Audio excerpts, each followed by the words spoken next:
Durante séculos, a Irlanda foi sempre um dos países mais pobres da Europa, até que algo aconteceu e a economia irlandesa decolou. E hoje, a Irlanda é uma das nações mais ricas do mundo, e é mais rica do que países como Suíça, Catar ou até mesmo Kuwait. E analisando, a Irlanda está indo incrivelmente bem, mas não para todos, pois 70% dos jovens estão considerando deixar o país, principalmente por causa da situação econômica. Mas como isso é possível? Porque os cidadãos de um dos países mais ricos estariam tão insatisfeitos com a economia? Olha, nem tudo sobre o sucesso econômico da Irlanda é o que parece. A realidade é bem menos bonita do que parece à primeira vista, pois existe o lado obscuro do milagre econômico irlandês. Mas a Irlanda não é o único país a passar por tempos difíceis. Mesmo os cidadãos nas economias mais desenvolvidas têm sido atingidos duramente, então se prepara, pois vou te contar. Eu sou a F, então vamos para mais um vídeo. O início. Primeiro, vamos entender um pouco do contexto histórico, pois a Irlanda tinha exatamente a reputação oposta que tem hoje, tanto como parte do Reino Unido, quanto após a sua independência, pois era um país pobre com uma economia predominantemente agrícola e subdesenvolvida, dependente do comércio com o Reino Unido e com uma forte tradição de pessoas tentando escapar da pobreza ao deixar o país, o que também não ajudava a economia. A situação não melhorou muito ao longo do tempo. No final dos anos 1980, a Irlanda ainda era um dos países ocidentais mais pobres, mas então finalmente encontrou sua fórmula secreta. Naquela época, a Irlanda já fazia parte da União Europeia, um bloco de países que compartilham um único mercado. As empresas poderiam vender para todos os Estados-membros, mas só precisavam pagar impostos em um deles. Então a Irlanda apostou nisso como forma de revigorar sua economia, tornando-se um hub onde as empresas estrangeiras queriam fazer seus negócios e a teriam como residência oficial. A Irlanda coletaria uma pequena porção dos lucros europeus dessas empresas, introduzindo uma combinação de baixos impostos e subsídios econômicos. Logo, essa aposta começou a render frutos. Grandes empresas dos Estados Unidos, como Dell, Microsoft e outras, escolheram a Irlanda como sua residência oficial na Europa, não porque seria um mercado importante, mas porque economizariam muito dinheiro em impostos. Esses impostos que a Irlanda conseguia coletar impulsionaram um boom econômico como a Irlanda nunca havia visto. Nas décadas de 1990 e 2000, a economia cresceu tão rápido como a economia da Singapura ou da Coreia do Sul, e ela passou a ser conhecida como o Tigre Celta. Em 2008, a Irlanda foi duramente atingida pela crise econômica global, mas ela manteve a estratégia dos impostos baixos, que se tornaram quase inexistentes, e a Irlanda se transformou em um paraíso fiscal. As condições eram tão atrativas que muitas empresas dos Estados Unidos começaram a tributar seus lucros globais na Irlanda, onde pagavam quase nada de impostos. Isso ajudou com que a Irlanda mantivesse uma grande fatia desse bolo. A saída da crise trouxe um crescimento econômico ainda mais rápido, e a Irlanda superou a maioria dos países e, ao contrário da maior parte de sua história, a população irlandesa começou a crescer, e as pessoas desistiram de deixar o país, mas ao invés disso, muitos trabalhadores altamente qualificados da área de tecnologia estavam chegando para trabalhar nessas empresas, e a Irlanda desfrutou de sua reputação como o novo Vale do Silício europeu e o milagre econômico. No entanto, aqui vem o paradoxo. Se está indo tão bem, por que tantas pessoas querem sair? Embora a história de sucesso irlandesa pareça incrível na primeira vista, ao olhar mais atentamente, começamos a desvendar o que está acontecendo. Então aqui está a verdade. No ano passado, uma pesquisa mostrou que 7 em cada 10 irlandeses entre 18 e 24 anos estão considerando deixar permanentemente o país, pois não estão satisfeitos com a qualidade de vida, e o grande motivo é que há alguns anos a Irlanda enfrenta uma crise habitacional. E galera, nos últimos 2 anos eu tentei me planejar para fazer um intercâmbio no país, mas os custos de moradia, se eu encontrasse realmente, seriam bem altos.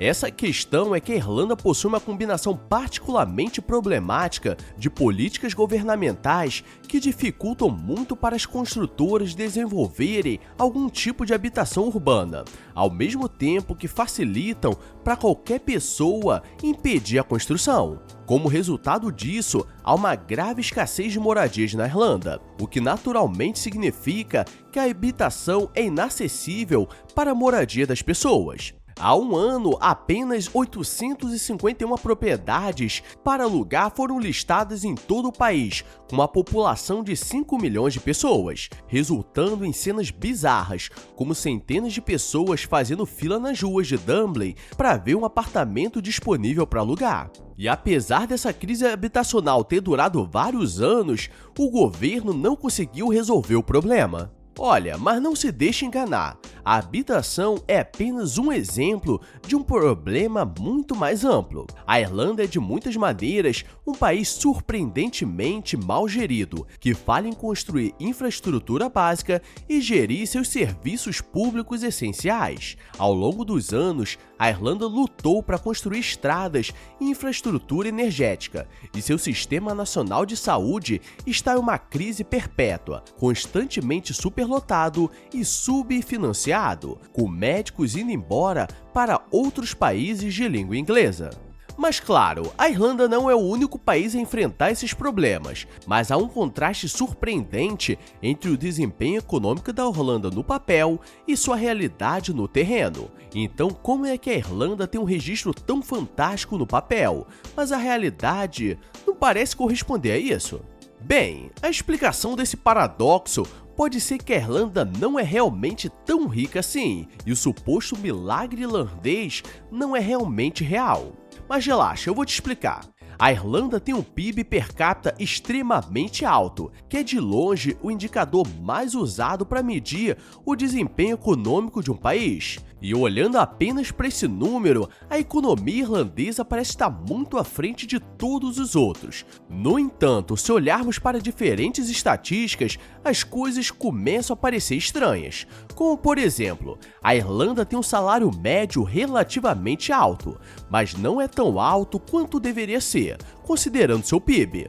O salário médio irlandês é menor do que na maioria dos países escandinavos e semelhantes ao país, como Holanda, Bélgica ou Áustria, embora o PIB per capita desses países seja quase a metade da Irlanda. Outras estatísticas mostram uma tendência semelhante.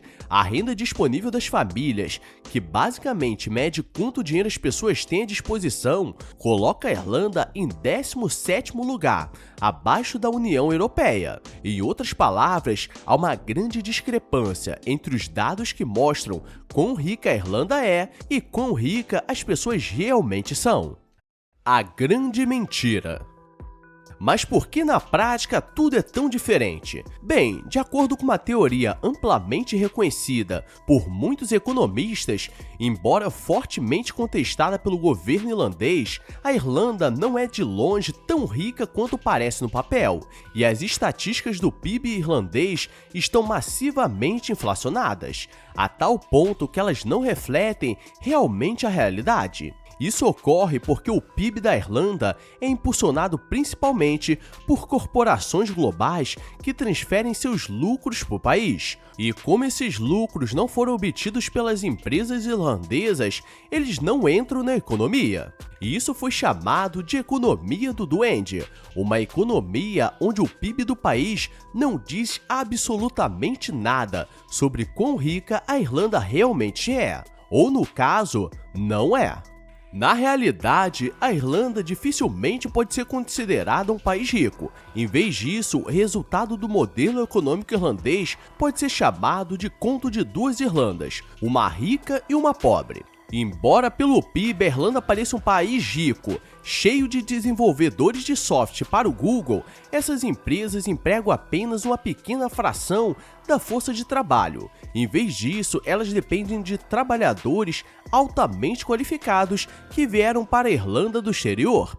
Esses trabalhadores altamente remunerados ajudaram a inflar os preços, mas a maioria das pessoas trabalha na economia doméstica, que nada tem a ver com a grande tecnologia, e ganha muito menos dinheiro. E enquanto a Irlanda rica recebe atenção, a ilha pobre, que está principalmente fora de vista, é o que realmente retrata a realidade diária da maioria das pessoas. E a contabilidade mágica também esconde muitas falhas na economia, que seriam imediatamente visíveis e com certeza são preocupantes. A Irlanda, por exemplo, possui uma das maiores dívidas nacionais do mundo, mas como geralmente a dívida nacional é relatada através do PIB do país, então nada acontece porque o PIB era absurdamente alto, o que se passa despercebido. À primeira vista, parece que o país está gerenciando muito bem, mas se deixarmos o PIB de lado, veremos rapidamente que não está indo muito bem.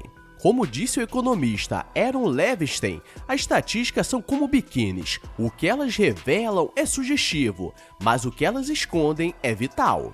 Até agora, a Irlanda conseguiu esconder a verdadeira natureza do seu suposto milagre econômico, mas isso pode não durar muito tempo. A luta contra os paraísos fiscais está ganhando muita força, e seus dias de arrecadar impostos gigantes e estrangeiros podem estar chegando ao fim.